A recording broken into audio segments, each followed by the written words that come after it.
A shift in tone, from tension to tolerance. In the last 2 decades, Western discourse around Islam has shifted significantly. What was once a climate of suspicion and stereotyping, particularly in the wake of 9/11, has gradually evolved into a tone of understanding, inclusion, and even admiration. But this shift didn't happen randomly. There's a carefully woven story behind the scenes, one that blends geopolitical necessity, demographic transformation, economic pragmatism, and deeper cultural understanding. Let's start with the most visible aspect: diplomacy. As Muslim-majority countries become increasingly central in global affairs, thanks to oil reserves, trade routes, and rising political clout, Western leaders are realizing that hostility is no longer an option. In fact, it's counterproductive. Countries like Saudi Arabia, the UAE, Turkey, and Indonesia hold significant leverage in energy, commerce, and security. This economic interdependence pushes leaders to adopt a more respectful, collaborative tone. And public respect for Islam is a big part of maintaining those ties. But it goes beyond oil and economics. One of the most profound transformations is demographic. In Europe and North America, Muslim populations are growing rapidly, not just due to migration but also natural growth. In the UK, France, Germany, and even the United States, millions of Muslims are now an integral part of society, contributing as doctors, entrepreneurs, academics, and politicians. They're not just visitors or minorities, they are citizens. This social shift demands a new narrative. You can't vilify a religion when its adherents are your neighbors, your employees, and your voters. Western leaders, particularly in Europe, have realized that alienating Muslims only fuels division. Respect, on the other hand, fosters loyalty, integration, and social peace. It's a lesson that many nations learned the hard way, after years of rising far-right rhetoric led to spikes in hate crimes and domestic instability. When leaders speak out in favor of Islam, when they visit mosques, quote the Quran, or highlight the Prophet Muhammad's, peace be upon him, character in public speeches, it's not just symbolic. It's a strategic pivot toward harmony and away from hostility. There's also a growing cultural awareness. With globalization and the rise of social media, people across the world are more connected than ever. Misconceptions about Islam are being corrected not just in classrooms but on platforms like YouTube, Instagram, and TikTok. Influencers, scholars, and even everyday Muslims are humanizing Islam in a way that breaks down decades of fear-based narratives. Western leaders are not immune to this wave of information. Many are now educated about Islamic history, its contributions to science, medicine, art, and philosophy, and they acknowledge it publicly. From Emmanuel Macron to Justin Trudeau, Joe Biden to Angela Merkel, respect for Islam is becoming part of the political script. Sometimes it's genuine. Sometimes it's strategic. But either way, the result is the same: a noticeable increase in recognition of Islam's role in shaping our modern world. And let's not forget the spiritual dimension. Many Western thinkers, artists, and intellectuals have found personal inspiration in Islamic teachings. From the poetry of Rumi to the architecture of Andalusia, Islam's beauty is undeniable. Some politicians, quietly, study Islamic ethics, admiring its emphasis on community, charity, discipline, and dignity. So, what's really going on behind the scenes? It's not just political correctness. It's not just about votes. It's about a realignment of worldview. One that sees Islam not as a threat, but as a partner. The next part dives deeper into the unspoken alliances, media reforms, and policy shifts that have solidified this newfound respect. The power of perception, media, messaging, and rebranding Islam. Behind every shift in public consciousness lies a change in media messaging. And the West's media portrayal of Islam has seen a slow but steady transformation. Gone are the days when the news only showed images of conflict, extremism, and oppression. Now, we're seeing positive stories, community heroes, Islamic contributions to society, and the celebration of Ramadan and Eid in mainstream outlets. But why this change? Who's driving it? Let's start with the influence of advocacy and public pressure. Muslim advocacy organizations in the West have become much more organized, articulate, and media-savvy. They challenge harmful narratives, demand accountability, and offer journalists the correct context. Groups like CARE in the US, MCB in the UK, and grassroots digital influencers across the globe have made it harder for lazy stereotypes to go unchallenged. At the same time, many journalists and content creators, some Muslim, many not, have begun exploring Islam with open minds. Documentaries, podcasts, and interviews have become platforms for truth-telling. From the BBC to Netflix, Islamic content is no longer niche, it's being mainstreamed. This media shift didn't happen overnight. It was the result of strategic media literacy programs, university collaborations, and direct engagement with Hollywood. Writers' rooms now include Muslim voices. Sensitivity readers vet scripts. And Muslim creators are telling their own stories.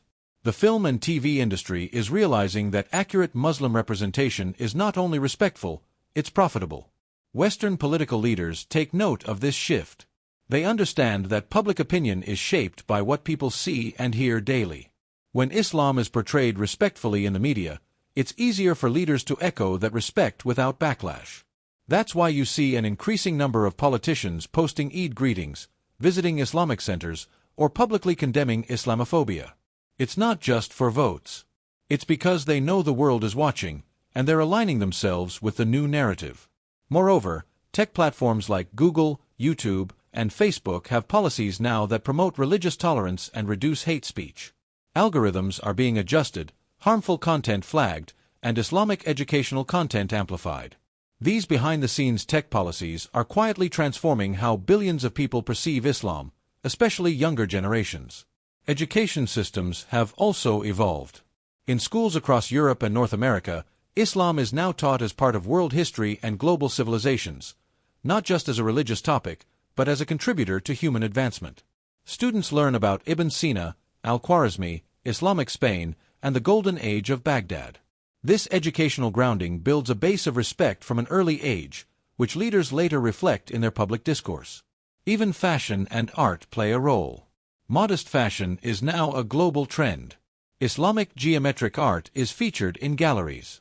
Mosques are celebrated for their architecture. All of this contributes to a subtle but powerful shift in perception, Islam as beauty, not fear. Western leaders are not just reacting to these changes, they're participating in them. They see Islam's global influence. They understand its values. And they're recognizing that respect isn't just ethical, it's essential. In Part 3, we'll pull back the curtain on global alliances, oil diplomacy, and how Islamic finance is rewriting economic rules in the West. Strategic partnerships, oil, finance, and global realignment. If there's one thing that silently governs the direction of global diplomacy, it's economic interdependence. Western respect for Islam isn't just about social harmony or media narratives, it's deeply rooted in economics, security, and strategic alliances. At the heart of this realignment are powerful Muslim-majority countries that hold immense sway over critical global sectors like energy, finance, and trade. Western leaders know this, and their diplomacy reflects it. Let's begin with oil. The global economy still runs, literally, on energy. And much of the world's oil reserves lie beneath the sands of Islamic nations: Saudi Arabia, Iraq, Iran, the UAE, Qatar, and others. OPEC, the powerful oil cartel, is dominated by Muslim-majority states. When these nations speak, markets listen. And when they make decisions, like cutting or boosting oil production, the ripple effect is global. Western leaders are acutely aware that diplomatic missteps with these nations could trigger massive consequences. An insult to Islam, especially from a head of state, could easily translate into a trade freeze, reduced energy supply, or shifts in foreign investment. It's not fear, it's realism. A respectful relationship ensures cooperation, not confrontation. But there's more than oil at stake. Islamic finance is becoming a powerful global player. With assets worth over $3 trillion and growing, Islamic banking is reshaping how countries do business, especially in ethical investment, interest-free models, and community-based economics. Countries like the UK have launched Sukuk bonds, Islamic-compliant investments, to attract capital from Muslim investors. Major banks in the West now offer Sharia-compliant financial products. Respecting Islam, in this context, isn't just good manners, it's good business. Then there's tourism. Millions of Muslim travelers are seeking destinations that cater to their values: halal food, prayer spaces, modest fashion, and family-friendly environments. Western countries are competing for these travelers. The Muslim-friendly tourism industry is booming. Cities like London, Paris, and New York are adapting infrastructure accordingly. Leaders encourage this, not just for inclusivity but because it brings in billions of dollars annually.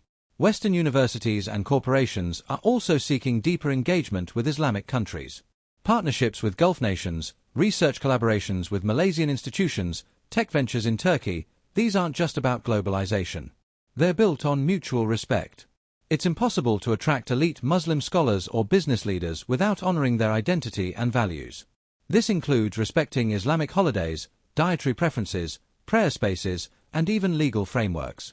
Geopolitically, the Muslim world is becoming a critical partner in global peace and security. From anti-terrorism operations to climate negotiations, Islamic nations now sit at key decision-making tables. Turkey is a NATO member. Pakistan is a nuclear power. Indonesia is the largest Muslim-majority democracy. Ignoring their influence is no longer possible. Disrespecting their religion? Politically suicidal. This is why you see Western leaders taking such careful, deliberate steps. President Biden's speech wishing a blessed Ramadan isn't a side note, it's diplomacy. UK prime ministers visiting mosques aren't just posing for photos, they're sending messages of alliance. European mayors breaking fast with Muslim communities during Ramadan are affirming their city's inclusiveness and winning trust in the process. It's also worth noting the rise of interfaith diplomacy. Events that once focused exclusively on Christian-Jewish relations now prominently include Muslim scholars. Global conferences on peace and climate change often begin with Quranic verses. This normalization isn't performative, it's strategic inclusion. Behind the scenes, think tanks and intelligence agencies advise Western governments to pursue policies that avoid alienating their Muslim populations or Islamic allies. The calculus is clear: mutual respect fosters global stability. And Islam, with its billion-plus followers, is central to that equation. In the final part, we'll explore how Islam's moral framework and spiritual appeal are quietly influencing Western leadership, and how this respect might be shaping the future of global ethics. The moral influence of Islam. A quiet shift in global values. As we've explored so far, the growing respect Western leaders show toward Islam is driven by history, demographics, and strategic interests. But there's a deeper, subtler layer at play, one that doesn't make headlines as often but might be the most transformative of all: the influence of Islamic moral and spiritual values on global leadership. In an age when materialism, social division, and moral uncertainty are rising in the West, many leaders, and even thinkers behind the scenes, are quietly turning to Islamic principles for guidance on structure, discipline, community, and ethical governance. Islam, at its core, is a faith rooted in strong moral discipline. It emphasizes charity, zakat, justice, adl, responsibility, and humility. These are not abstract concepts, they are daily obligations for Muslims, deeply woven into their family, financial, and community lives. In contrast to the growing individualism and ideological fragmentation in the West, Islamic societies often present a more unified and value-centered way of life. That's a powerful contrast, and one that's being noticed. For instance, the strong emphasis Islam places on family values resonates with many Western conservatives and moderates who are concerned about the erosion of family structures. The respect for elders, the role of parenting, and the communal raising of children seen in many Muslim-majority countries stand as a counterexample to increasing social isolation in the West. Then there's the discipline of prayer and fasting.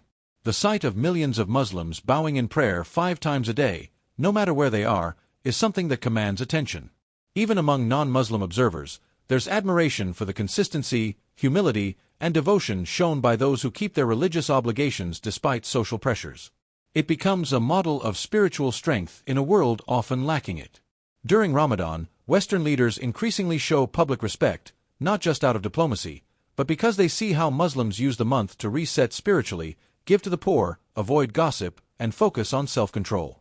In a society that often struggles with overindulgence and distraction, that level of discipline is not just impressive, it's inspiring. Islamic teachings also advocate for fair business practices, bans on exploitation, and the ethical use of wealth. With economic inequality becoming a pressing issue in Western nations, some financial experts are studying Islamic finance models, not just for investment, but for the principles behind them.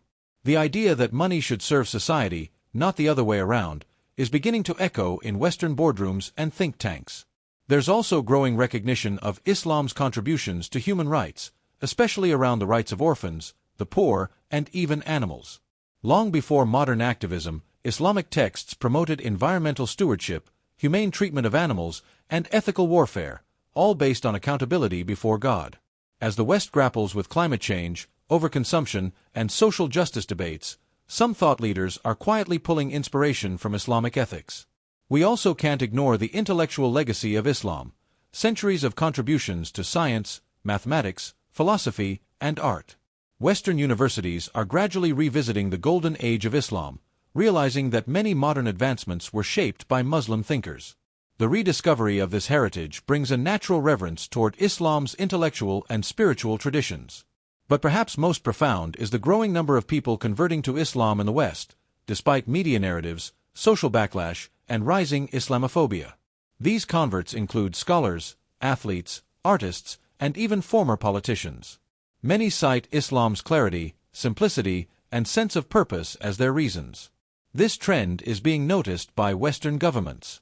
Leaders understand that Islam is not a fringe ideology, it's a growing and respected choice for many thoughtful individuals.